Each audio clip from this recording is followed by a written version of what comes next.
আরে দিয়ে যাচ্ছেন না? আরে আর কি করব?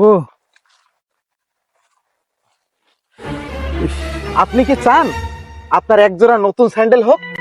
অবশ্য অবশ্য। তাহলে আজই এটাকে ফেলে দিন। বলুন আপনার এই স্যান্ডেলের দাম কত? 1200 টাকা।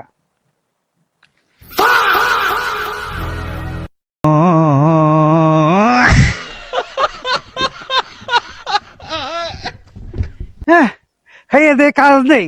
মার্কেটিং চাপা যাইছে মাঠের ভিতরে। খোঁজ যত সময় না পারবি তত সময় খুঁজবি। Matahari go, pai.